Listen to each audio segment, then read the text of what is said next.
പ്രധാനപ്പെട്ട ഒരു വാർത്ത വരുന്നത് ഇന്ത്യൻ ഭരണഘടനയുടെ ആമുഖത്തിൽ സോഷ്യലിസ്റ്റ്, സെക്യുലർ എന്നീ പദങ്ങൾ ഉൾപ്പെടുത്തിയതിനെ ചോദ്യം ചെയ്തുള്ള ഹർജികൾ സുപ്രീം കോടതി തള്ളി. പാർലമെന്റിന്റെ തീരുമാനം റദ്ദാക്കാനാവില്ല എന്ന് സുപ്രീം കോടതി നിലപാടെടുത്തിരിക്കുന്നു. അഗസ്റ്റിൻ സെബാസ്റ്റ്യൻ ഉണ്ട്. അഗസ്റ്റിൻ, കോടതിയുടെ നിരീക്ഷണങ്ങൾ എന്തൊക്കെയാണ്? സേതു, ചരിത്രപ്രധാനമായ വിധിയാണ് ഇന്ന് സുപ്രീം കോടതി നടത്തിയിരിക്കുന്നത്. ഭരണഘടനയുടെ ആമുഖത്തിൽ 42ാമത് ഭേദഗതിയായി 1976 കൂട്ടിച്ചേർത്ത വാക്കുകളാണ് മതേതരത്വം, സോഷ്യലിസം എന്നീ രണ്ട് വാക്കുകൾ.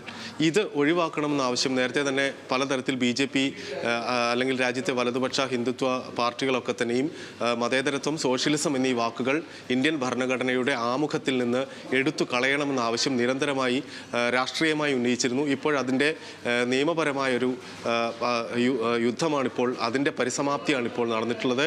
അതിൽ ചരിത്രപരമായ വിധിയാണ് സുപ്രീം കോടതി ഇന്ന് പുറപ്പെടുവിച്ചിട്ടുള്ളത് എന്ന് ആദ്യം പറയേണ്ടതുണ്ട്. സോഷ്യലിസവും മതേതരത്വവും ഇന്ത്യൻ ഭരണഘടനയിൽ നിലനിൽക്കും എന്നാണ് സുപ്രീം കോടതി ഇന്ന് വിധി പ്രഖ്യാപിച്ചിട്ടുള്ളത്. കഴിഞ്ഞ ദിവസം ഇത് സംബന്ധിച്ച വിധി നേരത്തെ ഇന്ന് തിങ്കളാഴ്ച വിധി പറയാനായി സുപ്രീം കോടതി മാറ്റിവെച്ചതാണ്. അന്ന് തന്നെ ജസ്റ്റിസ് സഞ്ജീവ് ഖന്നയും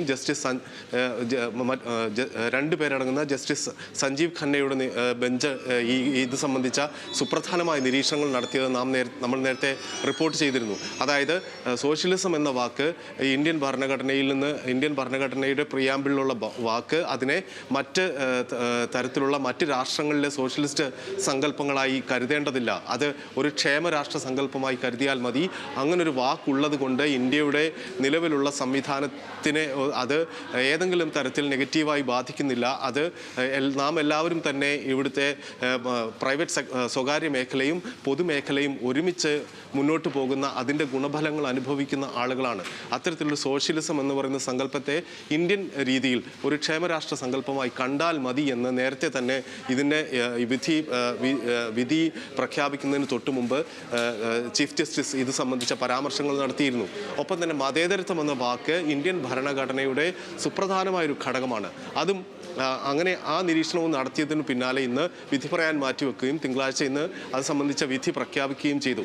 ഈ വിധി അനുസരിച്ച് 1972 ഇന്ത്യൻ പാർലമെൻറ്റ് ഇതിലേക്ക് ഇതിൻ്റെ പ്രിയാമ്പിളിലേക്ക് കൂട്ടിച്ചേർത്ത മതേതരത്വം, സെക്യുലറിസം എന്ന വാക്കുകൾ നിലനിൽക്കും എന്ന് തന്നെ കൃത്യമായ വിധി പ്രഖ്യാപനം സുപ്രീം കോടതി നടത്തിയിരിക്കുന്നു. ജസ്റ്റിസ് സഞ്ജീവ് കുമാറും ചീഫ് ജസ്റ്റിസ് സഞ്ജീവ് ഖന്നയും നടത്തിയ വിധി പ്രസ്താവത്തിൽ ഇത് സംബന്ധിച്ച മതേതരത്വം, സോഷ്യലിസം എന്ന വാക്കുകൾ നിലനിൽക്കുമെന്ന വിധി പ്രഖ്യാപിക്കുമ്പോൾ ഇത് സംബന്ധിച്ച ഹർജികൾ തള്ളിക്കളഞ്ഞു.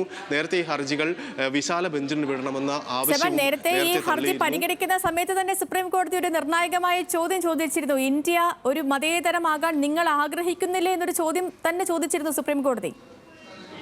തീർച്ചയായിട്ടും അത്തരം ചോദ്യം ചോദിച്ചിരുന്നു. അതുകൊണ്ട് തന്നെ നേരത്തെ തന്നെ മതേതരത്വം എന്ന സോഷ്യലിസം എന്നീ രണ്ട് വാക്കുകളെ സംബന്ധിച്ച് ഏറെക്കാലമായി ഇന്ത്യയിൽ ഒരു വലിയ രാഷ്ട്രീയ ചർച്ച ഉയർത്തിക്കൊണ്ടുവരാൻ നേരത്തെ തന്നെ BJP, RSSും നേരത്തെ തന്നെ ശ്രമിച്ചിട്ടുണ്ടായിരുന്നു. അതിൻ്റെ നിയമപരമായ നടപടികളിലേക്ക് ഇപ്പോൾ സുബ്രഹ്മണ്യൻ സ്വാമിയാണ്, മുതിർന്ന BJP നേതാവ് സുബ്രഹ്മണ്യൻ സ്വാമിയും മറ്റ് രണ്ട് ആളുകളുമാണ്, ഒരു അഭിഭാഷകനോടൊപ്പം ഉള്ള ആൾക്കാരാണ് ഇതിൽ ഹർജി നൽകിയിട്ടുള്ളത്. ഈ ഹർജികളെ സംബന്ധിച്ച് നേരത്തെ തന്നെ കോടതിയുടെ നിലപാട് നേരത്തെ ഇപ്പോൾ സേതു പറഞ്ഞ ചോദ്യമടക്കം കഴിഞ്ഞ ദിവസം നടത്തിയ നിരീക്ഷണങ്ങളടക്കം തന്നെയും ഇത് സംബന്ധിച്ച് ഈ ആമുഖത്തിൽ ഇത്തരത്തിലുള്ള ഭേദഗതി വരുത്താനുള്ള പാർലമെന്റിന്റെ അവകാശത്തെ ഇന്ന് ഉയർത്തിപ്പിടിക്കുന്നതിന് മുമ്പ് തന്നെ ഇത്തരത്തിൽ ആ രണ്ട് വാക്കുകൾ എന്താണ് പ്രശ്നം എന്ന തരത്തിലുള്ള ചോദ്യങ്ങൾ നേരത്തെ ഉന്നയിച്ചിരുന്നു. ഇപ്പോൾ ഇതിൽ പ്രധാനപ്പെട്ട കാര്യം, അതിൽ സുപ്രീം കോടതി ഉയർത്തിപ്പിടിച്ചിരിക്കുന്ന പ്രധാനപ്പെട്ട വാദം, ഇപ്പോൾ ചീഫ് ജസ്റ്റിസ് സഞ്ജീവ് ഖന്നയും ജസ്റ്റിസ് സഞ്ജയ് കുമാറും രണ്ടുപേരടങ്ങുന്ന ബെഞ്ച്, ഈ ബെഞ്ചിൽ നിന്ന് ഇതൊരു വിശാല ബെഞ്ചിന് വിടണമെന്നുള്ള ആവശ്യം നേരത്തെ തള്ളിക്കളഞ്ഞിരുന്നു. മാത്രമല്ല ഇന്നിപ്പോൾ പാർലമെന്റിന് അത്തരത്തിലുള്ള അമെൻമെന്റ് നടത്താനുള്ള അധികാരമുണ്ട് എന്ന് കൃത്യമായി ഈ വിധി പ്രഖ്യാപനത്തിൽ പറയുന്നു. അങ്ങനെ ഒരു എന്നാണ് ഇത് ഭരണഘടനയുടെ ആമുഖത്തിലേക്ക് ഉൾച്ചേർത്തത് എന്നത് ഒരു വിഷയമല്ല. അങ്ങനെ ഉൾച്ചേർക്കാനുള്ള അധികാരം പാർലമെന്റിനുണ്ട്.